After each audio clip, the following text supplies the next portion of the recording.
Good day, grade 5. Welcome to our science class. I am Teacher Joey, your virtual teacher for today. Today class, we will travel to another lesson in science. I know and I am sure that you are all excited for another fun-filled learning activities for today. So let us now begin.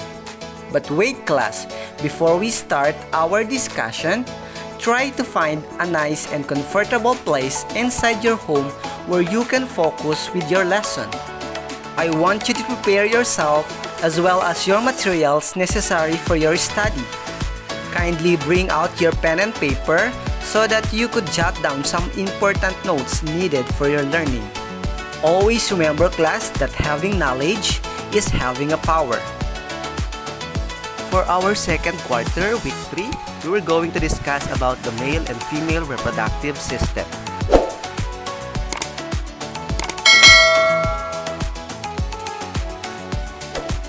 So at the end of this lesson, the learners identify from pictures and labeled diagrams the parts of the female reproductive system as ovaries, uterus, and vagina, and those of the male reproductive system as the prostate, testes, and penis, and describe how they work. Lesson objectives. Number 1. Describe the parts of the female reproductive system. Next, describe the parts of the male reproductive system. Next, explain the function of male and female reproductive organs. And the last one, to explain the process of reproduction in humans. Day 1. We have here short review. Our activity is sequencing activity.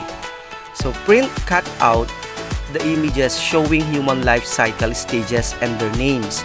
Arrange them randomly on one side of a board. On the other side, draw an empty life cycle chart. The student should pick an image and then identify its stage and stick it onto the correct spot on the chart for everyone to see. Repeat until all images are correctly placed, making any necessary corrections along the way. So as you can see here in the diagram, we have a series of pictures, and then you're going to identify the pictures on what human life cycle stage they are. So are you ready to answer? So we have what you call life cycle of human. So for our stage 1, we have fetus in the womb. Next, in stage 2, we have this baby or infant. In stage 3, we have the childhood. Stage 4, we have the adolescence or teenager. Stage 5, we have the adulthood. And stage 6, we have the old person. The primary purpose of this lesson class is to deepen your understanding of the human reproductive system, with a specific focus on the structures and functions of the male and female reproductive organs, including prostate, penis, and testes for male reproductive system, while ovary, vagina, uterus for female reproductive system. This lesson aims to provide learner with a comprehensive understanding of how those organs contribute to human reproduction. We have guide questions here, so you're going to answer later on. Number 1, can anyone describe what an embryo is? Letter B, how do you think an embryo is formed in human body? Letter C, what is an embryo and at what stage of the human life cycle does it appear? Letter D, how does an embryo form inside the mother's body? Letter E, why do you think both a male and a female are needed to create an embryo? Letter F, can you name any parts of the male and female bodies that you think are important for creating a new life? Letter G, how do you think the baby grows from an embryo to being born? What parts of the mother's body help the baby grow? Letter H, what does the word reproduction mean to you? Letter I, why is reproduction considered an essential part of the life cycle? Letter J, how do you think the male and female bodies contribute to reproduction? So with this, the formation of an embryo is a result of reproductive processes. The concept of sexual reproduction as the means by which humans reproduce. This time, let's now proceed to unlocking content area vocabulary. All you have to do now is to carefully select the words that you believe related to the human reproductive system. So once a word is selected, you will move it to the related to reproductive system section of the board. Therefore, unrelated terms should be grouped separately in the unrelated terms section. Okay, from the word cards, what words do you think are related to reproductive system? So number 1, we have reproduction, we have fertilization, we have ovary, we have uterus, we have vagina, we have prostate, we have testis, and we have penis. To the column unrelated terms, these are the word. We have circulatory, digestive, muscular, kidney, liver, ears, and we have lungs. So reproductive system class is the group of the body parts that work together for the purpose of reproduction. So in other words, you need to have a male reproductive system and female reproductive system in order for you to reproduce. What is reproduction? It is a process by which organisms replicate themselves. How about fertilization? Fertilization is the union of a sperm cell and to form an embryo. Subtopic number 1, human reproductive system. Explicitation. There are parts in both the male and female bodies that work together to create life, almost like pieces of a puzzle. Can anyone guess what this might be? So today, we're going to discover what these pieces are and how they fit together. For our task 1, we have sorting word cards. So I will divide students into small groups. The first group begins by sorting the word cards into the correct boxes based on whether they belong to the male or female reproductive system. After sorting, each group explains their reasoning for the placement of each card. So as you can see, we have the word bank again. We have the circulatory, the prostate, reproduction, fallopian tube, penis, fertilization, uterus, epididymis, vagina, testis, ovary, and urethra. So as I have said, you're going to sort these words into, in the box 1, we have the male reproductive system, and in the box 2, we have the female reproductive system. So let's now begin answering. So under the male reproductive system, we have the prostate, the penis, the epididymis, the testis, and the urethra. While under the female reproductive system, we have the fallopian tube, the uterus, the vagina, and the ovary. Task number 2, labeling diagrams. Direction. A different group of students is now responsible for labeling the diagrams using the correctly sorted word cards from part 2. The students will explain their labeling choices, correct any misplacements, and briefly describe each organ's position.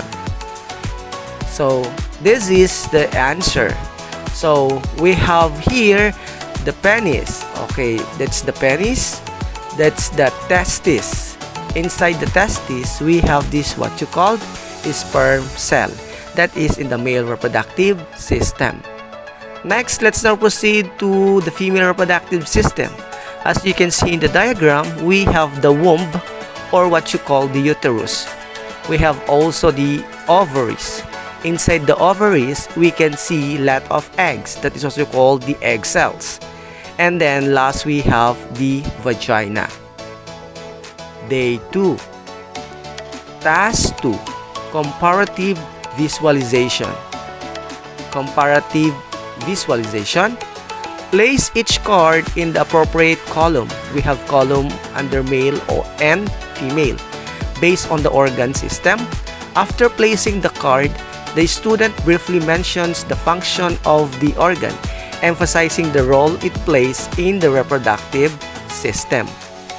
So we have here the male reproductive system.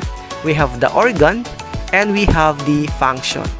So first is we have the testes. Its function is to produce sperm and testosterone. Next we have penis. Its function passes semen out of the body. And then the last organ we have the prostate gland. Function, it produces prostatic fluid, aids in ejaculation. Next, let's now proceed to the female reproductive system. We have the organs and we have the function. First is we have the ovaries. Its function is to produce eggs and hormones called estrogen and progesterone. Next, we have vagina. Its function is to connect uterus to the outside or what you call the birth canal. Next, we have the uterus. Its function, site of fertilization, supports embryo development. Next, we have the male versus female reproductive organs. We have this primary reproductive system. In male, the primary is the testes, while in female, we have the ovaries. The location of the testes is inside the body, and in the scrotum, it's located outside, while ovaries, it's located inside the body, while the function of the testes is to produce sperm cell and testosterone, while in female, the function is to produce egg cells and the hormones estrogen and progesterone. The secondary reproductive system in male is the penis and vagina in female. So location of the penis outside the body, location of the vagina is inside the body. The function of the penis is to pass semen out of the body, and the function of vagina is to connect uterus to the outside birth canal. Next is the accessory organ of male is prostate gland, while female we have fallopian tube and uterus. The location of the prostate gland is below the bladder in front of the rectum, while the location of the female, which is fallopian tube and uterus, is within the pelvic cavity. The function of the prostate gland is to produce prostatic fluid, aids in ejaculation, while the function of fallopian tube and uterus is the site of fertilization and supports embryo development. Next is to discuss about what is reproduction mean. When we say reproduction, it is a process in which organisms produce new organisms to avoid species extinction. Para hindi mawala yung kanilang lahi, they need to reproduce. Next, it is an important part of the life of all living things because it ensures the continuity of life. Next, it also says here that in humans, sexual reproduction happens, meaning the process needs male and female parent. So therefore, it is important to study our reproductive system for us to be aware and responsible on how to take good care of it. The female reproductive system is a sophisticated arrangement of organs designed to support conception, pregnancy, and childbirth. It comprises several key components, including the ovaries, the womb or the uterus, and a vagina. First to discuss is ovaries. This is the ovaries. The ovaries are a pair of small almond-shaped organs located in the lower abdomen on either side of the uterus. They are responsible for producing and releasing eggs, or that is what you call the ova, as well as the hormones. We have two hormones in female like estrogen and progesterone. So each ovary contains thousands of follicles, each housing an immature egg. When a female was born, about 7,000 egg cells are already present in her ovaries. However, only 500 of these eggs will mature. The releasing of eggs will slow down or stop when the female is about 43 to 55 years old, and that is what you call menopause. Number 2 part of the female reproductive system is the fimbriae. It swaps the matured eggs to the fallopian tube or oviduct. Next part is we have the fallopian tube. This is the fallopian tube. It also known as the oviduct. This lead the egg cell from the ovary to the uterus. They serve also as the pathway for eggs to travel from the ovaries to the uterus. So therefore, fertilization typically occurs in fallopian tubes when a sperm meets an egg. Another one, the fallopian tubes are simple columnar epithelium with hair-like extensions called cilia, which carry the fertilized egg. The fourth part is we have the uterus. So that is the uterus. The womb is a hollow, pear-shaped organ where a fertilized egg implants that develops into a fetus during pregnancy.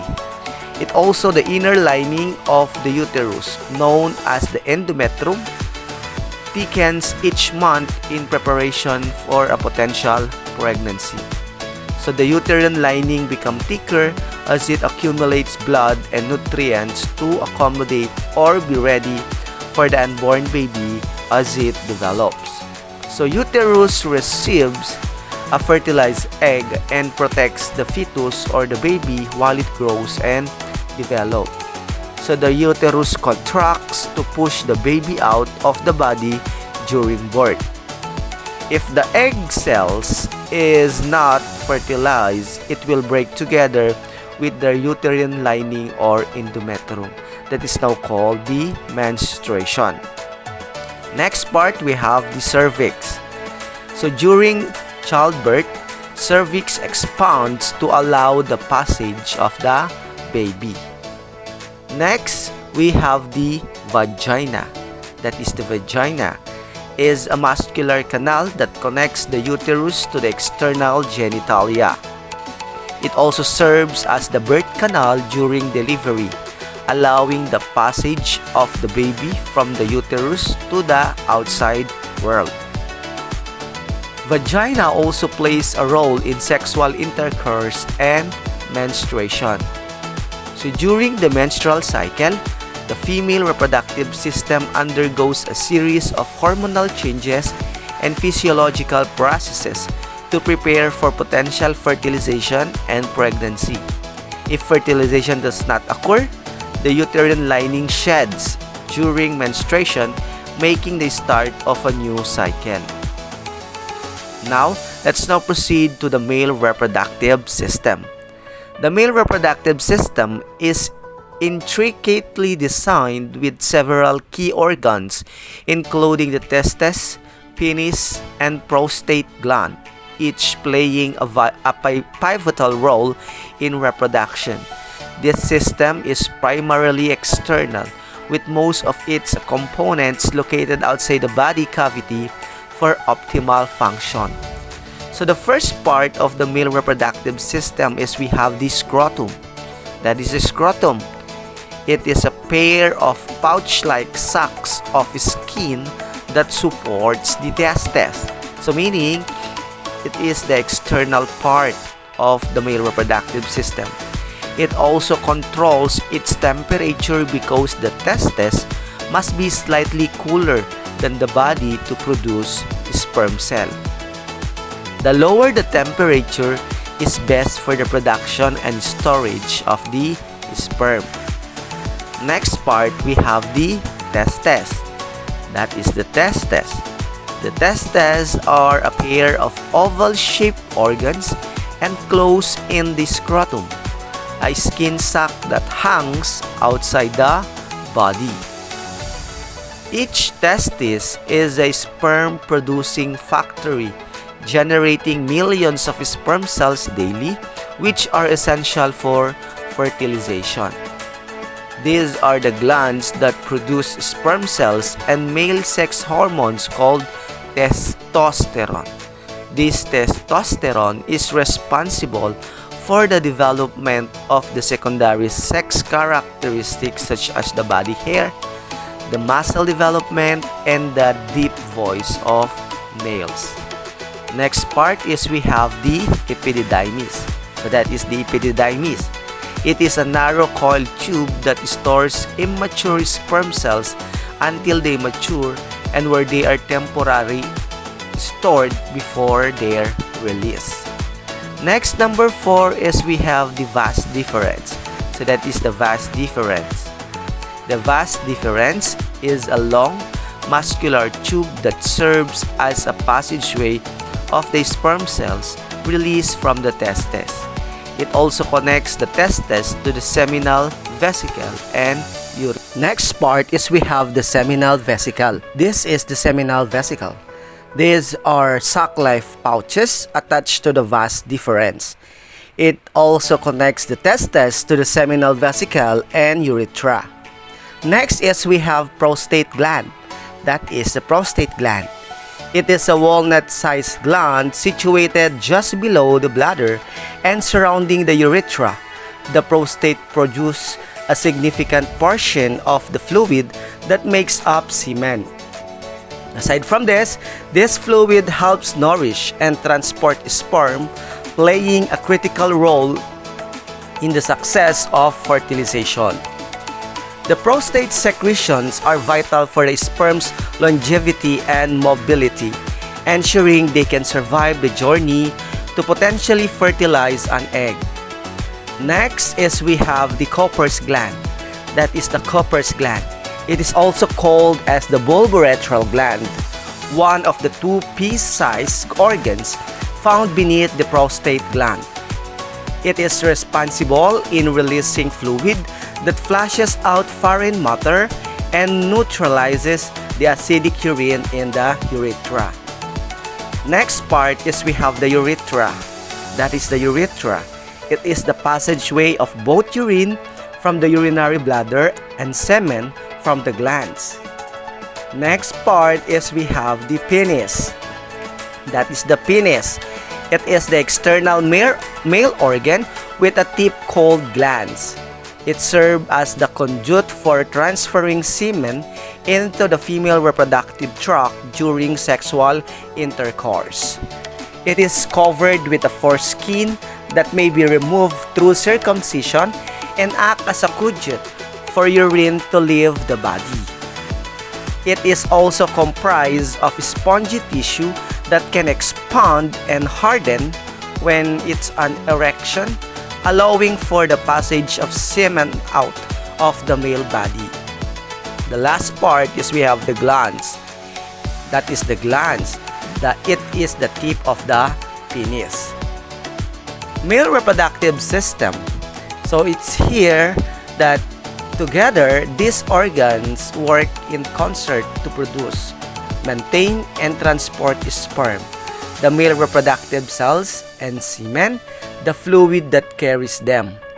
The coordinated activities of the testes, penis, and prostate are essential for the male's role in reproduction, highlighting the complexity and efficiency of the male reproductive system. Day 3. Activity number 1. Understanding the reproductive organs. Lesson activity part 1. Reproductive organ puzzle. All you have to do is number 1. Cutting and organizing. Use scissors to carefully cut out each puzzle piece from the worksheet. Next, assembly and labeling. Solve the puzzle by arranging the pieces to reconstruct the complete male and female reproductive system in your notebook. Paste the corresponding label using an arrow to connect the part to its label. Ensure that each reproductive organ is labeled correctly. Brighten up your finished jigsaw puzzle with fun colors. So as you can see, this is the reproductive organ puzzle. So this will be the result of this activity. So part 1, discussion. Can you identify which part are exclusive to the male or the female reproductive system and which are common in both? Answer: the parts that are exclusive to males are the penis and testes, while the ovaries, uterus, and vagina are exclusive to females. The urethra is common to both reproductive system. Number 2. What are the main differences in structure you notice between male and female reproductive organs? Answer: the main differences in structure is that the male system is mostly outside the body, while the female system is mostly inside. Next, let's proceed to part 2, organ function table. Instruction: cutting and pasting. Cut out the function flap table from the worksheet and paste it into your notebook. 2. Filling out the table. The outer portion of the flap will list the names of the reproductive organs. Upon opening the flap, you will see 3 columns.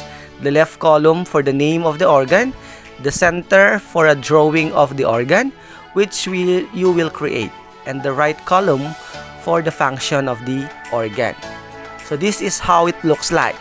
We have the organs and we have the function. The first one is the ovaries. Function: releases eggs and makes hormones. Fallopian tube: it carries the egg from the ovary to the uterus. Vagina: receives sperm and is the birth canal. Uterus: where the body grows during pregnancy. Testes: produces sperm and hormones. Penis: transfers sperm into the female body. Prostate gland: produces fluid that helps sperm move and survive. Discussion: how does each organ contribute to the reproductive system's overall function? Answer: each organ helps the reproductive system by doing a special job, like the testes make sperm, the ovaries releases eggs, and the uterus is where a baby can grow. Every organ works together to make reproduction possible. Next discussion: which organs are involved in reproductive hormone production and regulation?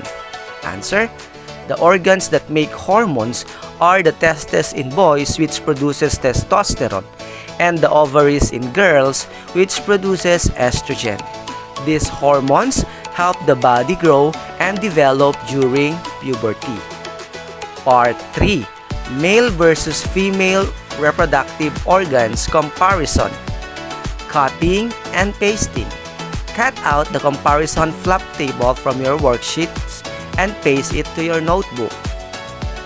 Next instruction: labeling the table. The outer portion of the flap will be labeled male versus female reproductive organs. Next instruction: completing the table. Upon opening the flap, you will see 3 columns.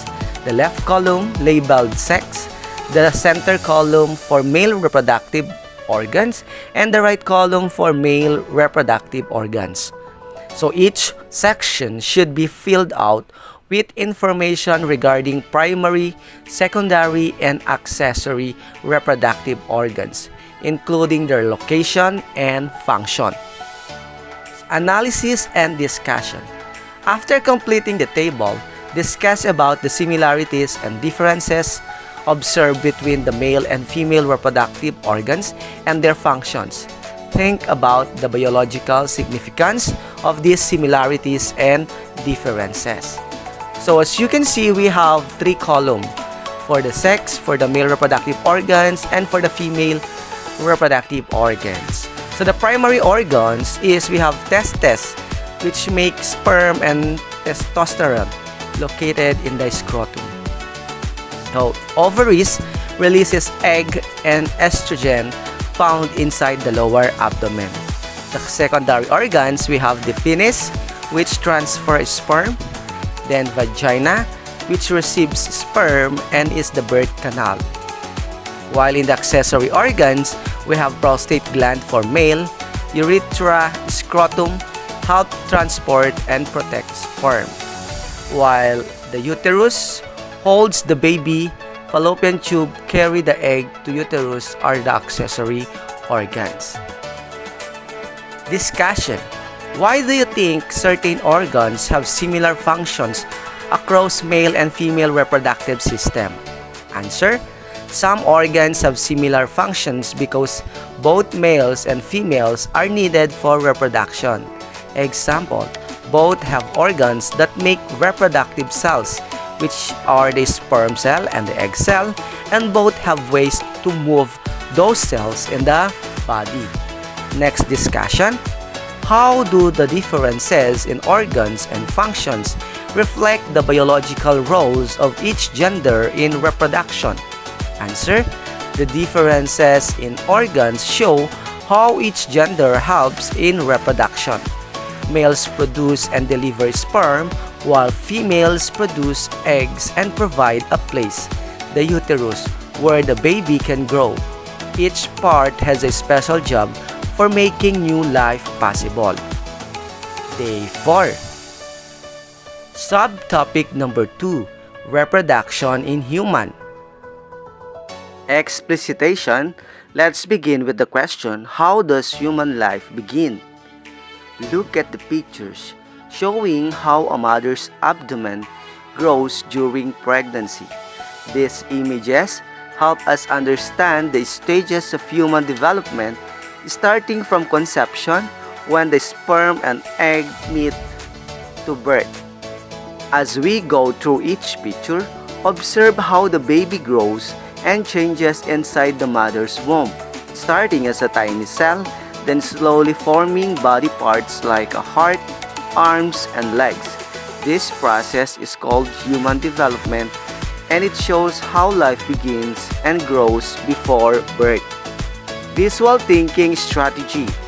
Write down your observations and initial thoughts about changes they see in the sequence. Write the key observations of the learners in the table below. So, on the first month, what is your observation there? In the second month and in the third month, you're going to put your observation. From the fourth month to the fifth month to 6 months until to the 9th month. Guide questions. What do you notice about the size of the tummy from the first to the last picture? Number 2. How much does the tummy grow each time? Question number 3. What do you think the baby is doing as the tummy grows? Guide question number 4. Why is it important to see how the tummy changes? Question number 5. When the tummy is at its biggest, what can you guess about the baby inside? Task number 2. Storytelling. Fatima's journey to meeting Zainab. So this is a story. Once upon a time, inside a quiet and warm place called the womb, there was a tiny fertilized egg, no bigger than a dot. This dot was the beginning of a little girl named Fatima. Fatima was very special because she was about to start an incredibly journey of growth. In the great river of life, unlike the fish who lay their eggs in the water, humans like Fatima grow inside their mothers, safe and sound. Fatima, who was just a fertilized egg, found the perfect spot in her mother's womb, a soft and nourishing place called the uterus. Within just 3 weeks, Fatima was no longer just a dot. She became what we call an embryo. It was the very first stage of becoming a person. She was tiny and hardly looked like a baby at all, but all the magic had already started. As days turned into weeks, something amazing happened. 8 weeks after she started her journey, Fatima had transformed. She wasn't just an embryo anymore. She became a fetus. Now, she had a tiny beginnings of arms and legs and she was beginning to look more like a little human, a tiny version of you and me. Fatima grew, and after about 24 weeks, she started to move. Her muscles and bones were getting stronger every day. If you could have seen her, you would have said she was practicing to run and hug. Then at around 36 weeks, Fatima was almost ready to meet the world. Her hair was curly and soft, and her tiny fingernails were just like tiny seashells. She was preparing for her grand entrance. Finally, after about 37 to 40 weeks of waiting, it was time. Fatima had become Zainab, a beautiful newborn baby with bright eyes, ready for her first breath of air. With a little help, she left the cozy womb and was cradled in the loving arms of her mother. Nearby, her big brother Hassan looked on with wide, excited eyes. He had a new sister, and he couldn't wait to teach her about the world. And so, Fatima's journey, which started with just a little dot, had brought a new life into the world, and her family named her Zainab. They all lived happily, learning and growing together each day. Task number 3. Growing baby from tiny eggs to newborn. Instruction: cut out the pictures and flip open sheets. Below are pictures showing different stages of a baby growing in the womb, each with a corresponding flip open sheet besides it. Carefully cut out each picture and its flip open sheet along the dotted lines. Instruction number 2. Arrange and paste the pictures. In your notebook, arrange the picture in order from the fertilized egg to the 40-week stage, just like the journey Zainab went through. Once in the correct order, glue only the left side of each flip open sheet next to its corresponding picture. This will allow the sheet to flip open and close. Instruction number 3. Write description. Open the flip sheet beside each picture. Inside, write a sentence or two about what's happening to the baby at that stage. For example, at 24 weeks, you might write, "The baby can now hear mom's voice." At 34 weeks, the baby is practicing breathing for the outside world. And at 40 weeks, the baby is ready to greet its family. So, lesson activity. So, we have here picture, and then you're going to know, or you're going to write the stage of growth. So, in picture number 1, the baby is just starting to form and still very tiny. It's called an embryo. In picture number 2, the baby is now called a fetus. You can start to see the shape of the arms and legs forming. In picture number 3, the baby can move. Its muscles and bones are getting stronger. It might even start to hear sounds. In picture number 4, the baby is almost ready. Hair and nails to grow, and it's getting bigger every day. In picture number 4, the baby is fully grown and ready to be born soon. In picture number 5, the baby is born, ready to meet and be cared for by the family. Discussion questions. Number 1. Thinking about Fatima's story, what are some big changes or important moments you remember about how Zainab grew before she was born? Discussion question number 2. Which part of Zainab's growing up inside her mom did you find really interesting or cool? Tell us why. Question number 3. Imagine if you were Zainab, cozy and snug in the womb. What do you think it would feel like? Day 5. Learners' takeaways, matching activity. Read the names of the organs and their functions. Draw a line to match the organ with the correct function. So, in column 1, we have testes. That is, it produces sperm and testosterone. In penis, it passes out of the body. For prostate gland, it produces prostatic fluid, aids in ejaculation.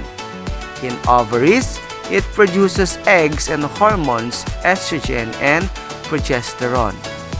In vagina, it connects uterus to the outside birth canal, while in uterus, it is the site of fertilization, supports embryo development. For this, you can now have your formative assessment. Good luck!